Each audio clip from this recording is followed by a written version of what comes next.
Alhamdulillah, kita lanjutkan kembali materi kita di pertemuan yang ke-8 di bagian yang kedua terkait dengan pengangkutan limbah B3. Bagian yang pertama tadi kita sudah bicara tentang aktivitas pengumpulan, gitu ya. Nah, bagaimana nih dengan aktivitas pengangkutan limbah B3? Bedanya apa sih sebenarnya, gitu ya? Oke, kita masuk ke bagian yang kedua ya. Masih dengan catatannya masing-masing. Masih juga semangat untuk mengikuti video hingga akhir. Jangan dicepet-cepetin ya. Baik, yang kedua, kendaraan pengangkut. Ya. Berarti ada aktivitas, ada kendaraan yang digunakan. Kita coba bahas dari aspek kendaraannya dulu ya. Alat pengangkut limbah B3. Yang namanya alat pengangkut ini ternyata dipisahkan sesuai dengan kategori. Ada kode A, ada kode B. Ya. Ada kategori satu akut, kan ada kategori 2 kronis. Apa itu? Pertemuan awal sudah kita jelaskan secara detail, gitu ya. Nah, kalau alat pengangkut untuk apa? Untuk limbah B3 dengan kategori satu itu wajib tertutup. Nah, mungkin gambarnya seperti yang ada di ini ya, di slide ini. Oh, maaf. Nah, sebentar, seperti yang ada di dalam slide ini. Ya, slide ini, gitu ya. Yang kedua, berhubungan dengan kategori yang kedua, ya. Dapat terbuka ataupun tertutup pilihannya. Dapat terbuka ataupun tertutup. Oke, sebentar. Kenapa dia bergoyang ya? Terus kemudian ya, seperti yang ada gambar seperti itu. Nah, alat pengangkut pun itu menyesuaikan dengan kondisi wilayah. Ya. Berupa angkutan jalan. Ada yang memungkinkan untuk menggunakan jalan, ada yang menggunakan kereta api, ada yang menggunakan kapal, ya, dan seterusnya. Sehingga disesuaikan. Nah, usaha pengumpulan limbah B3, kenapa disebut usaha? Karena memang yang bisa melakukan ini adalah bidangnya adalah bidang usaha. Jadi usaha, bentuknya adalah usaha. Dia tidak angkut secara cuma-cuma, tapi ada biaya yang perlu dikeluarkan untuk aktivitas pengangkutan. Karena memang pengangkutan itu mahal, ya. Nah, usaha pengangkutan limbah B3 ini wajib memiliki rekomendasi pengangkutan limbah B3 dan perizinan berusaha di bidang pengangkutan limbah B3. Nah, kalau tadi ya, pengumpul wajib punya rekomendasi pengumpul, prosesnya tadi, izin usahanya juga bidang pengolahan limbah B3. Spesifikasinya kepada pengumpul limbah B3. Nah, kita coba lihat ya. Rekomendasi yang dimaksud itu seperti apa, gitu.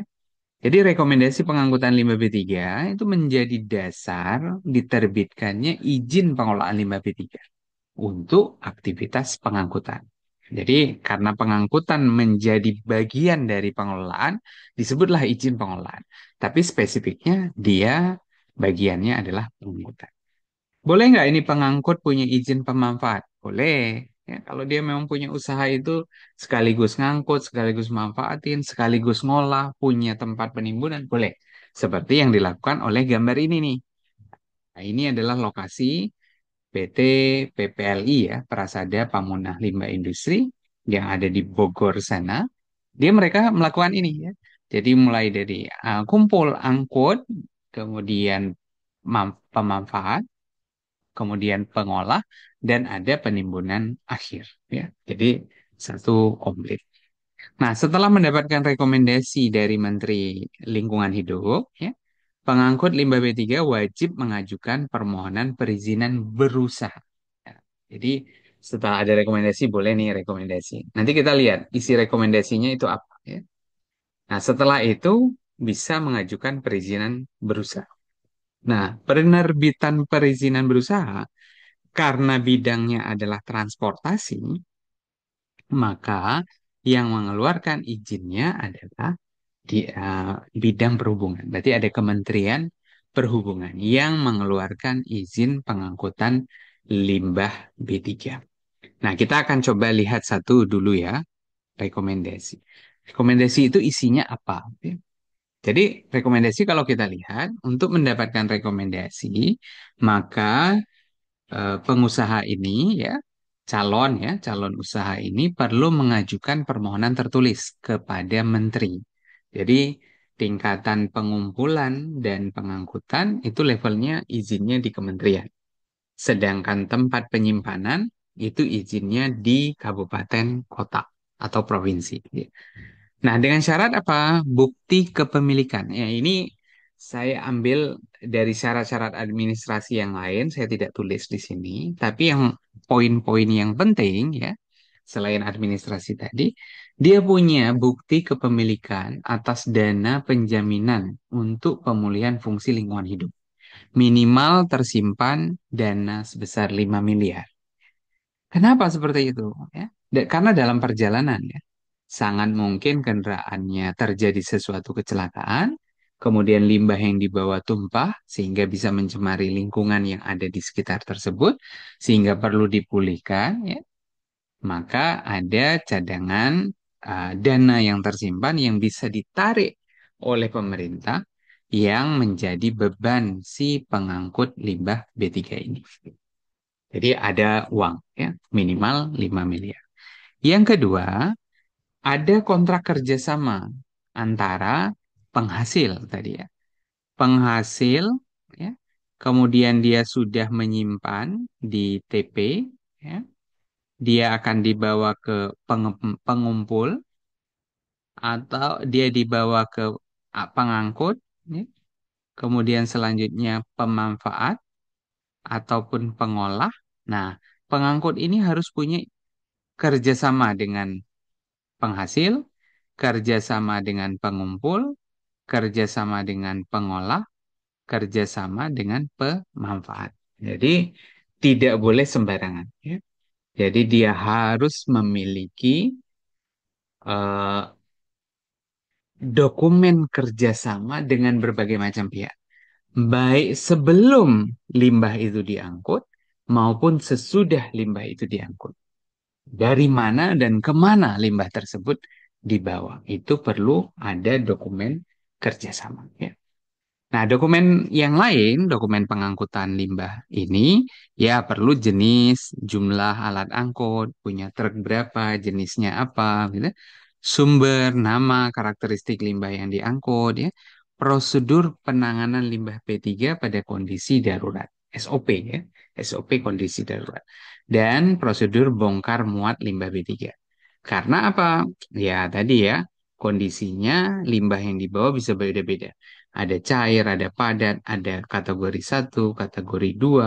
Belum lagi kita bicara tadi sifat-sifatnya ya. Ada reaktif, ada mudah meledak, ada infeksius.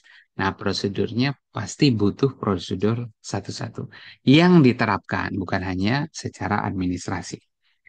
Nah, nanti setelah diajukan, kemudian ada proses yang dilakukan sekian hari dan seterusnya diatur dengan detail di dalam regulasi. Ya. Kemudian rekomendasi tersebut akan keluar, ya, kalau lancar nih akan keluar berisi kode manifest. Ya. Jadi ada kode manifest pengangkutan limbah B3. Nanti kita akan lihat kode tersebut. Nama dan karakteristik limbah B3 yang diangkut. Dia boleh ngangkut apa saja dengan fasilitas yang dia punya. Ya, bisa saja dia hanya mengangkut satu jenis karakteristik limbah B3 saja. Tapi kalau dia punya banyak fasilitas, ya, dia bisa mengangkut seluruh jenis yang ada. Dan pasti ya, kalau uh, izin tersebut kan punya masa, ya, punya masa. Kita punya SIM, punya masa. Kita punya berbagai macam izin ya yang kita punya itu juga punya masa yang perlu diperbarui. Saat diperbarui tersebut dicek kembali. Apakah fasilitasnya masih sama, ya, personilnya masih ada, prosedur yang sudah dibuat masih oke atau tidak. Oke. Nah, syarat alat angkut ya secara umum dia punya prosedur bongkar muat tadi, prosedur peralatan untuk penanganan limbah B3 yang diangkut gitu ya.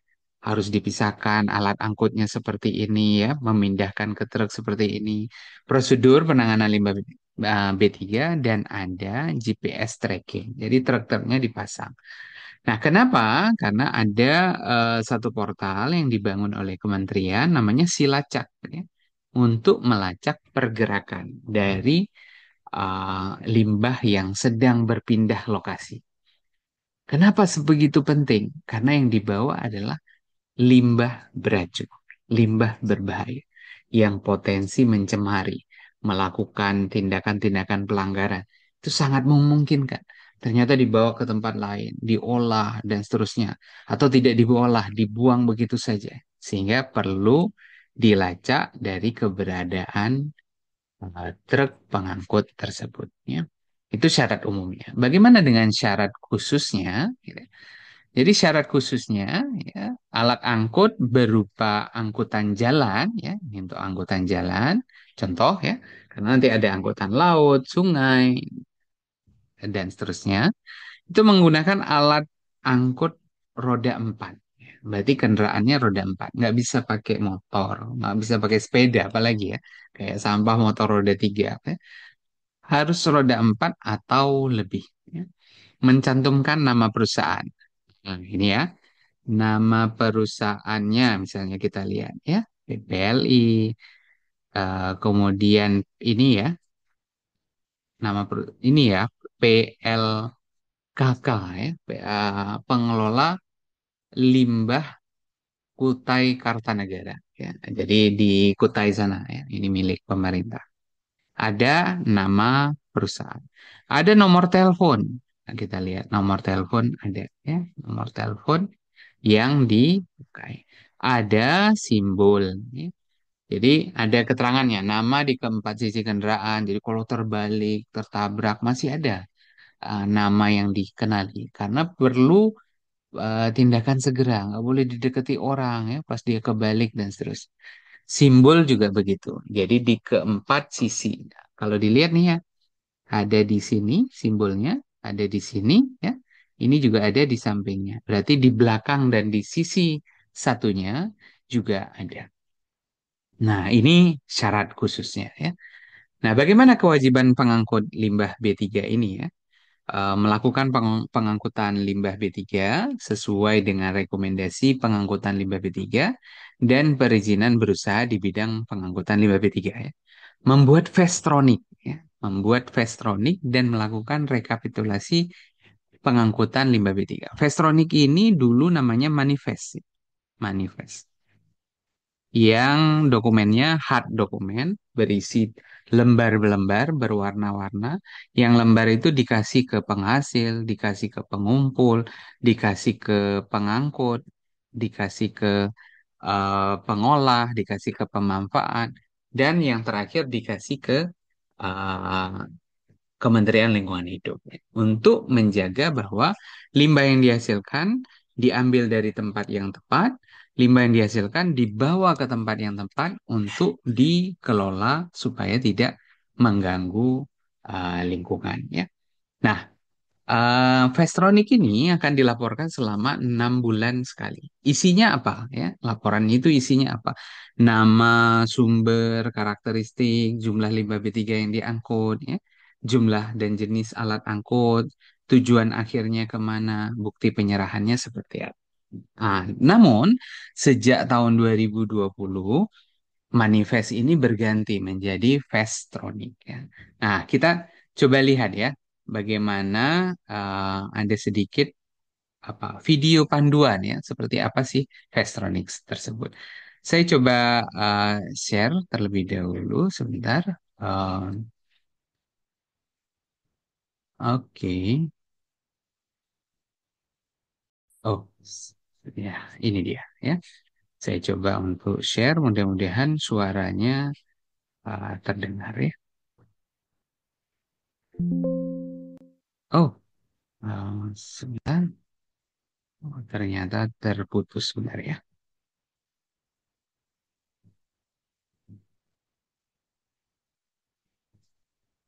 Hmm. Saya share kembali.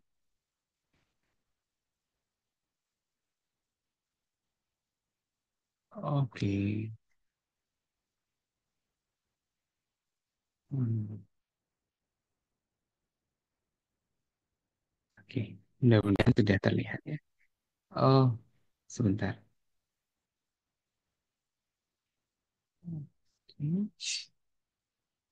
Oke, kita lihat ya videonya seperti apa.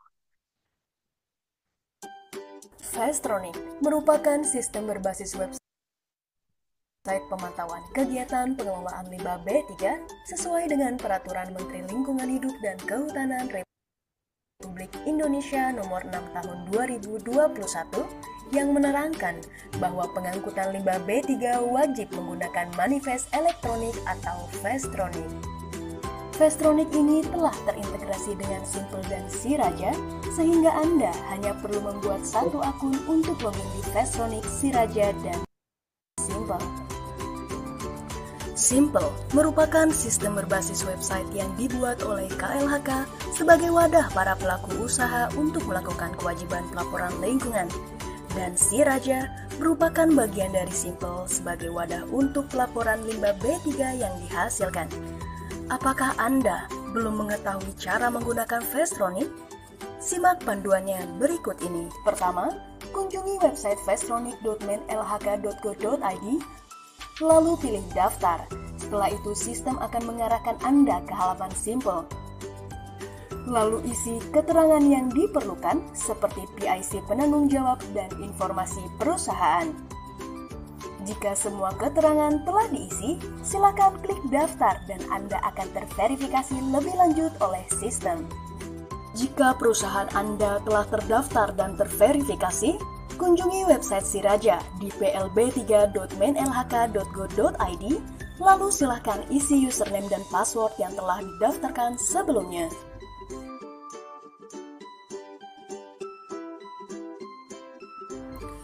Untuk melakukan penginputan perizinan, silakan isi keterangan yang dibutuhkan dan lampirkan dokumen perizinan perusahaan yang masih berlaku, lalu silakan klik simpan. Untuk melakukan penginputan kontrak kerjasama, silakan isi keterangan yang dibutuhkan dan lampirkan dokumen kontrak kerjasama yang masih berlaku, lalu silakan klik simpan.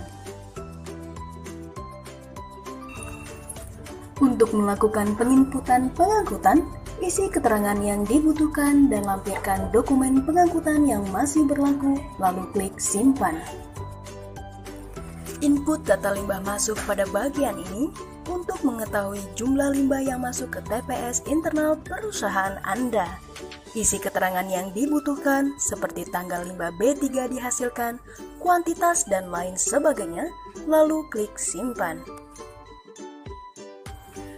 Input data limbah keluar pada bagian ini untuk mengetahui jumlah limbah yang akan diangkut oleh pihak ketiga. Isi keterangan yang dibutuhkan seperti kode limbah dan lain sebagainya, lalu sistem akan otomatis menampilkan data limbah B3 yang dihasilkan. Setelah data limbah keluar sudah lengkap, pilih pengaturan dan klik akun saya, salin PIN Anda. Setelah itu pilih icon berikut dan klik Fastronic. Masukkan PIN yang telah tersalin, lalu klik mulai untuk memasuki website Fastronic. Pada website Fastronic, klik rencana pengangkutan, kemudian pilih status pengangkutan sesuai kebutuhan. Anda dapat memantau perjalanan limbah B3 Anda melalui website ini. Ketika limbah Anda akan diangkut, maka pihak pengangkut akan mengisi keterangan yang dibutuhkan pada bagian pengirim dan pengangkut, seperti keterangan jenis limbah, kode limbah, dan lain sebagainya.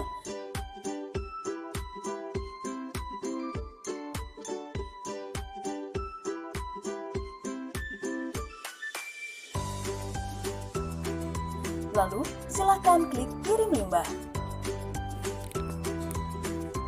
Setelah itu, status akan berubah dari rencana pengangkutan menjadi sedang dikirim. Setelah limbah Anda tiba di fasilitas pihak pengolah, maka pihak pengangkut atau pengolah dapat mengkonfirmasi kedatangan limbah Anda pada bagian penerima. Kemudian, silakan isi keterangan yang dibutuhkan, lalu klik selesaikan pengiriman dan status akan berubah menjadi konfirmasi jika sudah diterima.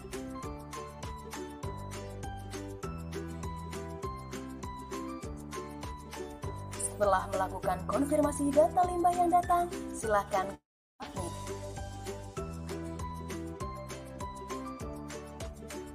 Setelah limbah B3 terverifikasi, silakan download manifest elektronik Anda sebagai bukti pengelolaan limbah. Kini Anda telah berhasil mengelola limbah secara bertanggung jawab.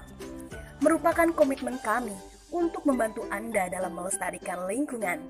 Semoga Anda dapat mencapai kesuksesan bersama Universal Eco.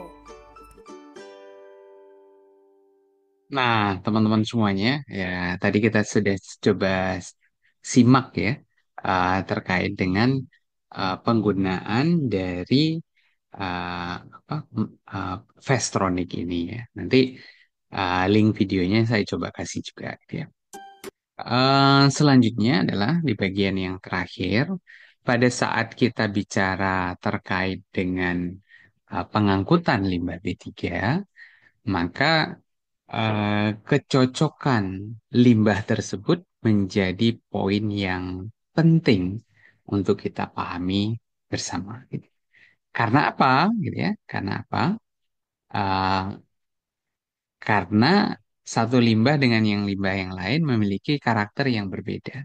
Pada saat disimpan materi ini sudah ada ya, penyimpanan limbah B3 juga dipisah, maka aktivitas pengangkutan pun ya yang sangat beresiko untuk tercampur ya, goyang di dalam truk ya, kemudian pas diangkut dipindahkan dan seterusnya sehingga memang harus dipindahkan. Jadi ada kategori C cocok, T terbatas, dan X tersebut adalah dilarang. Misalnya cara membacanya, cairan yang mudah meledak itu tidak bisa digabung dengan mudah meledak. Ya, mudah menyala tadi ya, mudah menyala dengan mudah meledak. Mudah menyala dengan beracun. Padatan mudah menyala dengan beracun. Reaktif dengan beracun. Mudah meledak dengan beracun. Beracun dengan hampir semua tadi ya. Korosif dengan beracun. Jadi ini menjadi pertimbangan supaya tidak terjadi kontaminasi dan akan merugikan lingkungan dan kesehatan manusia. Ya. Mungkin itu yang saya bisa sampaikan dalam pertemuan pada kesempatan hari ini. Dua video pengumpulan, yang kedua pengangkutan, dapat disimak dengan baik. Kalau perlu bisa diulang kembali. Dan mudah-mudahan bermanfaat bagi kita semuanya. Wabillahi taufiq wal hidayah. Assalamualaikum warahmatullahi wabarakatuh.